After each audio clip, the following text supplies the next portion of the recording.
The rain fell in sheets against the cafe windows, each droplet racing down the glass like tears I'd cried too many times before. I wiped down the counter with mechanical precision, my mind wandering to places I'd promised myself I wouldn't go anymore. 3 months. It had been 3 months since I'd severed the bond with Ji-hoon, and still, some mornings I woke up feeling phantom pains where our connection used to be.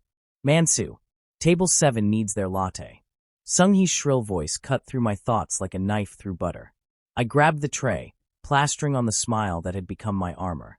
The couple at table 7 was young, probably college students, sitting so close their shoulders touched. The alpha boy was whispering something to his Omega girlfriend, making her giggle and blush. Something twisted in my chest, but I pushed it down where all the other feelings went to die. "Here you go," I said cheerfully, setting down their drinks. "Enjoy." The cafe was my sanctuary now, this small corner establishment called Moonlight Brew, tucked away in the busy streets of Seoul.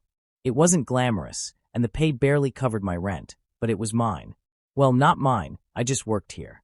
But it was the one place where I could pretend to be normal, just another server, not Mansu the broken Omega with a severed bond scar hidden beneath his collar.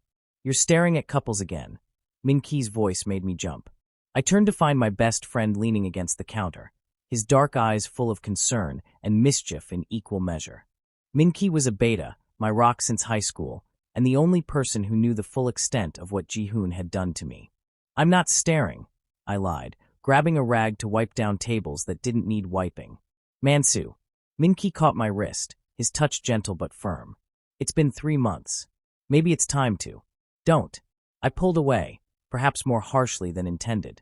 "Don't tell me it's time to move on, or that I should try dating again, or any of that bullshit, Minki. I'm fine. You're not fine. You're surviving, and there's a difference." He followed me as I moved to clear table 5. "That guy from the bookstore asked about you again. He's nice, Mansu. A beta, respectful, has a good job." I said no. I loaded the dirty dishes onto my tray with more force than necessary. I don't need a relationship to be happy. I don't need an alpha, or a beta, or anyone. What I need is peace of mind and enough money to pay my bills. Minki sighed, that long-suffering sigh he'd perfected over the years of being friends with me. "You're 24, not 90. You're allowed to want more than just existing." "I'm not just existing. I'm living on my terms now." I pushed through the swinging door to the kitchen, eager to escape this conversation. But Minki, persistent as always, followed. "Living on your terms means dying alone surrounded by cats?" "I like cats," I shot back. "And I'm not dying alone. I have you, don't I? My favorite pain-in-the-ass beta who won't leave me alone." That made him laugh, and the tension broke like morning fog. "Fair enough. But Mansu, seriously, you're one of the most beautiful Omegas I've ever known, inside and out. That asshole Ji-hoon didn't deserve you, and breaking that bond was the best thing you ever did. But don't let what he did close you off forever." I turned to face him fully, really look at him. Minki was handsome in that boy-next-door way, with kind eyes and a smile that could light up rooms. He'd been by my side through everything. The discovery of Ji-hoon's affair, the agonizing process of breaking our mate bond, the dark weeks after when I could barely get out of bed. He'd never judged me, never told me to just get over it. Which is why, even though his words stung, I knew they came from love. "I know you mean well," I said softly. "But I'm not ready. Maybe I'll never be ready, and that's okay. I'd rather be alone and at peace than with someone and miserable." Before Minki could respond, Sung-hee burst through the kitchen door, her face flushed. "Mansu, Mr. Kong wants to see you in his office." Now, my stomach dropped. Mr. Kong, the cafe owner, never called anyone to his office unless it was serious. I glanced at Minki, who shrugged, equally confused. "Did I do something wrong?" I asked Sung-hee. She bit her lip, refusing to meet my eyes. "Just go see him." The walk to Mr. Kang's office felt like a march to the gallows. My mind raced through every possible mistake I could have made. Had I messed up an order? Been rude to a customer? Come in late too many times? Mr. Kang's office was cramped, barely big enough for his desk and 2 chairs. He looked up when I knocked, and something in his expression made my Omega instincts scream danger. "Mansu, sit down." He gestured to the chair across from him. I sat, my hands clasped in my lap to hide their trembling. "Is something wrong, Mr. Kong?" He cleared his throat, adjusting papers on his desk that didn't need adjusting. "Mansu, you've been a good employee. Hardworking, punctual, the customers love you. The past tense made my blood run cold. Have been. He ran a hand through his thinning hair. I'm going to be direct with you. I have feelings for you, Mansu. I have for a while now. Of all the things I'd expected, this wasn't it. I stared at him, my mouth opening and closing like a fish. Mr. Kong, I'm flattered, but I'm not interested in a relationship right now. With anyone. I know about your broken bond, he said, and I flinched. I know you've been hurt, but I could make you happy, Mansu. I'm stable, I have my own business. I could take care of you the way an Omega deserves to be taken care of. The way he said Omega made my skin crawl. Like I was a thing to be possessed, not a person with agency. Mr. Kong, I appreciate the offer, but no. I'm your employee, and I'd like to keep our relationship professional. I stood, eager to escape. Sit down. His voice hardened. I'm not finished. Slowly, I sank back into the chair. My Omega instincts were screaming now, that primal part of me that could sense danger from alphas and betas alike. If you're not interested in a relationship, then I'm afraid I can't keep you employed here, Mr. Kong said flatly. Business has been slow, and I need to make cuts. I was hoping we could come to a mutually beneficial arrangement. You're firing me because I won't date you? Anger flared hot in my chest, burning away the fear. I'm letting you go due to economic necessity, he said, but his eyes told a different story. Unless you reconsider my offer. I stood again, and this time I didn't sit back down. I quit. You can't fire me because I already quit. And you, Mr. Kong, are a disgusting, manipulative asshole who should be ashamed of yourself. His face turned purple with rage. You little get out. Get out of my cafe. Gladly. I ripped off my apron and threw it on his desk. I hope your business fails and you die alone, you creep. I stormed out of his office, nearly colliding with Minki in the hallway. He took one look at my face and pulled me into a hug. What happened? I quit, I said into his shoulder. That bastard tried to. He said he had feelings for me, and if I didn't date him, he'd fire me. So I quit. That's sexual harassment, Minki said, his voice tight with anger. We should report him. To who? It's his word against mine, and I'm just an Omega server. The bitterness in my voice surprised even me. I just want to go home. Minki insisted on walking me home, even though I protested I'd be fine. The rain had stopped, leaving the streets gleaming and fresh. Seoul at dusk was beautiful, the neon signs reflecting off puddles, the crush of people heading home from work. Usually, I loved this time of day, but now all I could think about was how I was going to pay rent without a job. My apartment was in an older building in a not quite respectable neighborhood. It wasn't much, a studio with a kitchenette and a bathroom so small I could barely turn around in it, but it was mine. Or at least it had been. The landlord, Mr. Cho, was waiting in the lobby. My heart sank. Mansu, he said, standing from where he'd been sitting on the stairs. We need to talk about your rent. I know I'm a few days late, Mr. Cho, but I'll have it by the end of the week, I promise. You've been late 3 months in a row, he interrupted. I've been patient because you're a good tenant, but I can't keep making exceptions.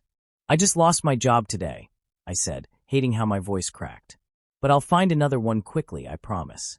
Please, just give me a little more time. Mr. Cho's eyes traveled down my body in a way that made me want to shower. He was a beta, married with kids, but that didn't stop him from looking at me like I was a piece of meat. There might be another way to work this out, he said, stepping closer.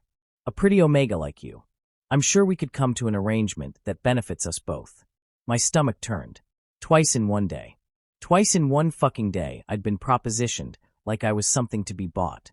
No, I said firmly. I'll get you the rent money, but not like that. Never like that. His expression hardened. Then you have until the end of the week to pay what you owe, plus next month's rent in advance. Otherwise you're out. End of the week? That's 3 days. That's my offer. Take it or leave it. He pushed past me, his shoulder bumping mine deliberately as he left. I stood in the lobby, Minki's hand on my shoulder, and felt the walls of my carefully constructed life crumbling around me.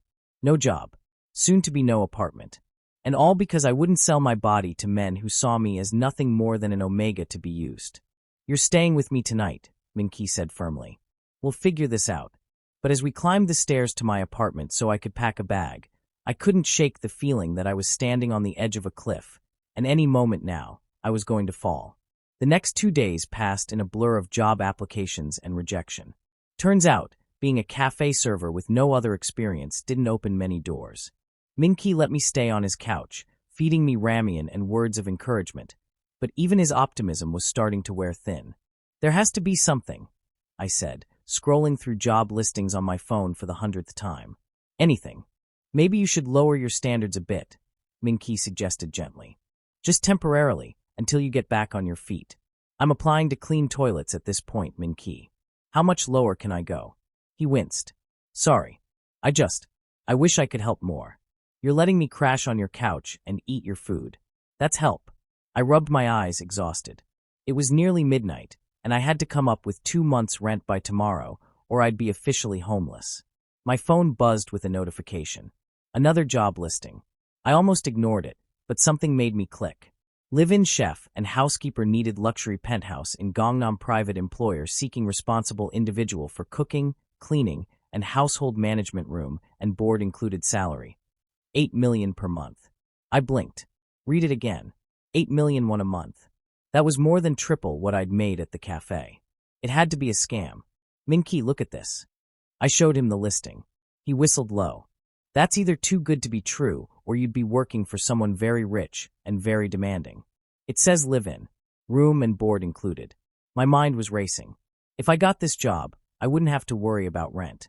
I'd have a place to stay and make enough money to save up, maybe even go back to school like I'd always dreamed. Mansu, be careful. Jobs that pay that much usually have a catch. What choice do I have? I was already composing an email. I'm about to be homeless, Minki. I have to try. I sent off my application with my minimal work history and a prayer to whatever gods might be listening. Then I collapsed back on the couch, certain I'd never hear back. My phone rang 30 minutes later. Hello. I answered, not recognizing the number. Is this Park Mansu? A woman's crisp voice came through the line. Yes, this is he. I'm calling regarding your application for the live-in chef and housekeeper position. My employer would like to schedule an interview tomorrow morning at 10.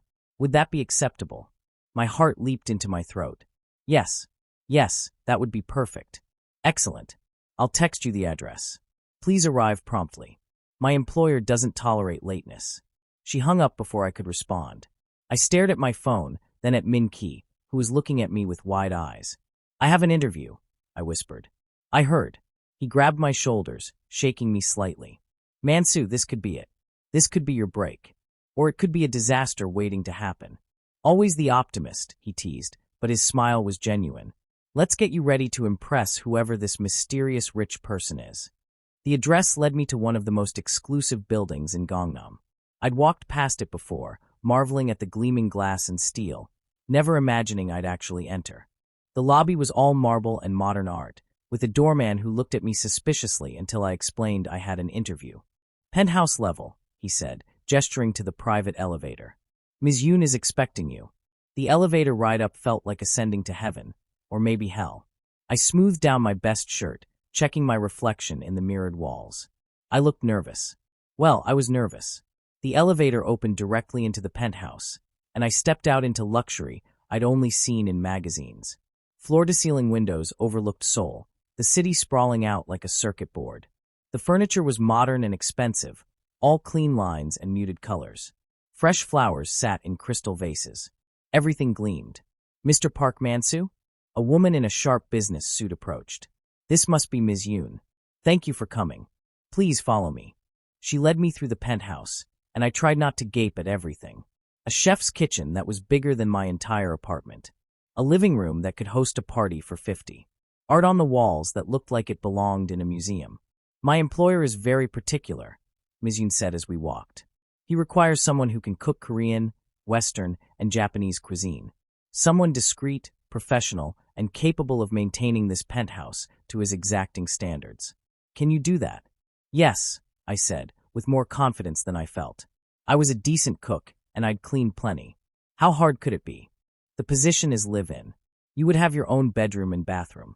Your duties would include preparing 3 meals a day, grocery shopping, cleaning, laundry, and any other household tasks my employer requires. You would have Sundays off, but otherwise would be expected to be available. That's fine. More than fine. I'd work 7 days a week for that salary and a place to live. There are 3 other residents in the penthouse besides my employer. You would be responsible for their needs as well. She stopped outside a set of double doors. My employer will explain the rest. Are you ready? I nodded, my mouth too dry to speak. Ms. Yoon knocked twice, then opened the doors. The office was dark despite the floor-to-ceiling windows, heavy curtains drawn against the sunlight.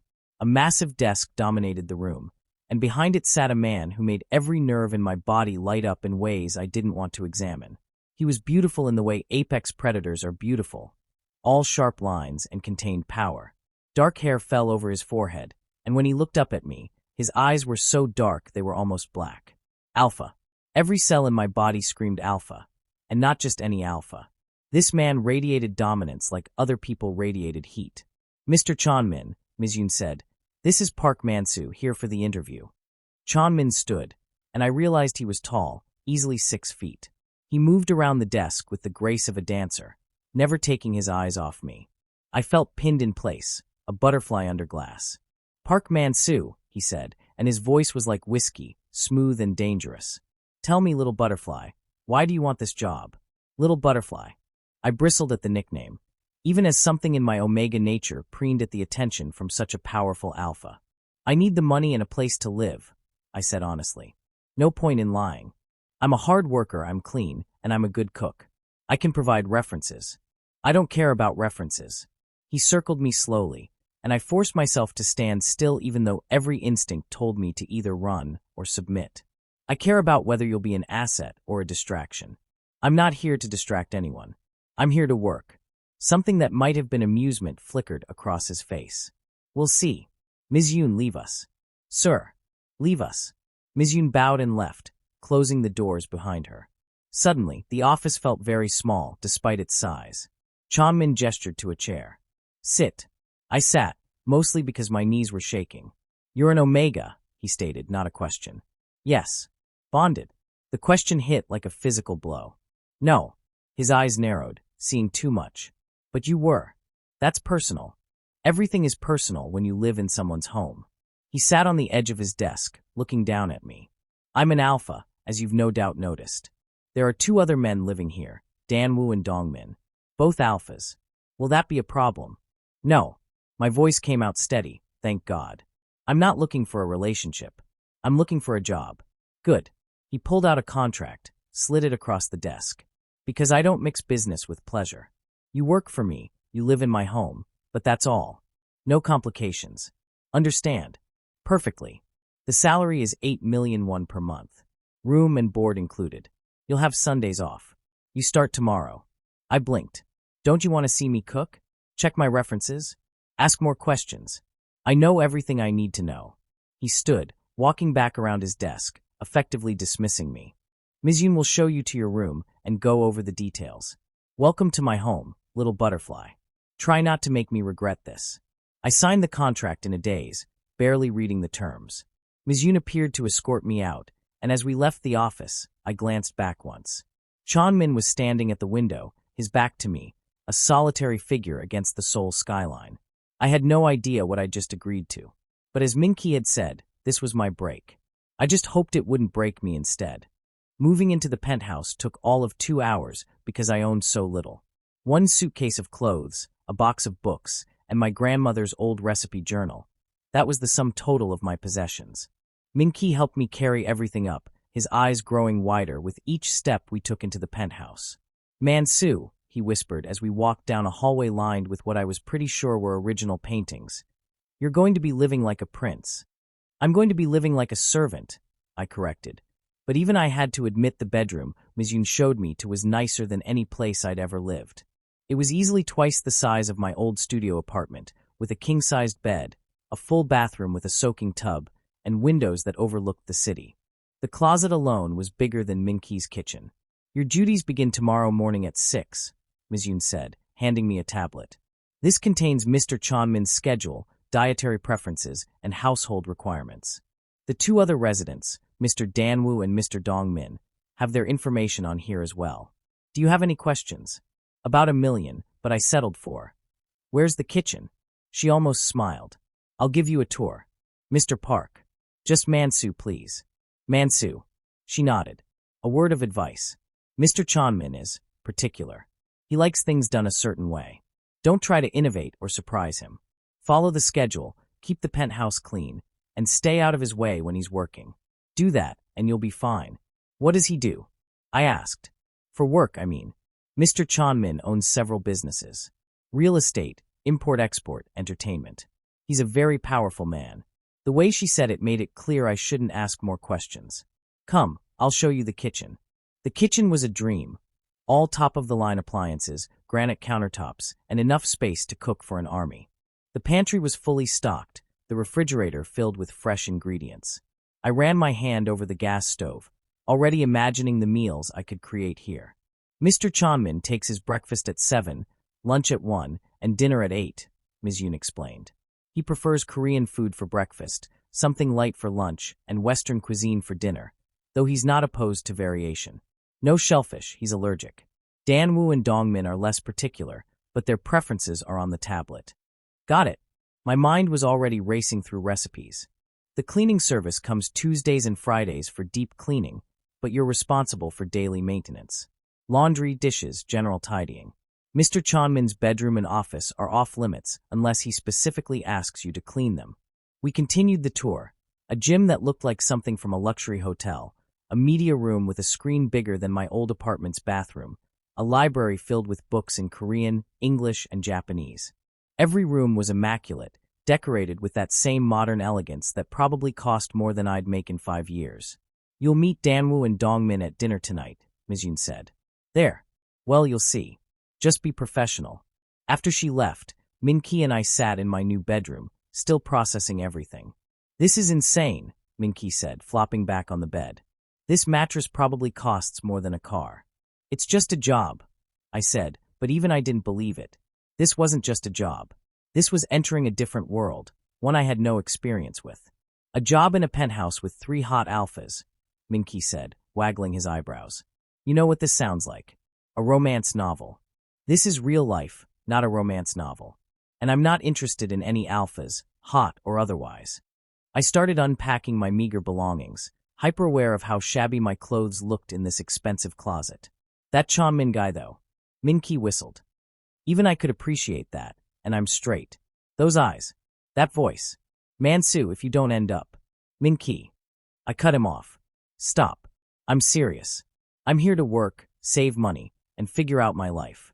That's it. No romance, no complications, no falling for my boss like some cliché. Famous last words. Minki sing-song, but he dropped it. Okay, I should go. Let you settle in. But call me if you need anything, okay? Or if any of these alphas try anything. I'll kick them where it hurts and call you to help me hide the bodies. He laughed and pulled me into a hug. I'm proud of you, you know. After everything with Ji-hoon, after the last few weeks, you're still fighting. You're strong, Mansu. I'm surviving, I said, echoing his words from the cafe. There's a difference. Maybe.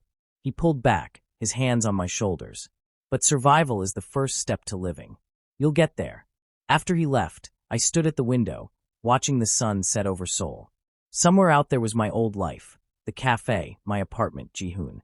But here, in this glass and steel tower, I had a chance at something new. I just had to make sure I didn't lose myself in the process. Dinner was at 8, Ms. Yoon had said, so at 7:30 I ventured out of my room to start cooking. The penthouse was quiet, almost eerily so. I'd half expected to hear voices or movement, but it was like living in a very expensive mausoleum. The tablet had Chanmin's preferences listed. For tonight, japchae with beef, kimchi, rice, and doenjang jjigae. Simple enough, traditional Korean. I could do this. I was halfway through prepping the vegetables when I heard voices from the living room. Don't care what your excuse is, Dongmin. Fix it, or I'll find someone who can. Chanmin's voice, cold as ice. I kept chopping, trying not to eavesdrop, but the penthouse's open layout made it impossible not to hear. I'm working on it, Chanmin. These things take time. Then work faster.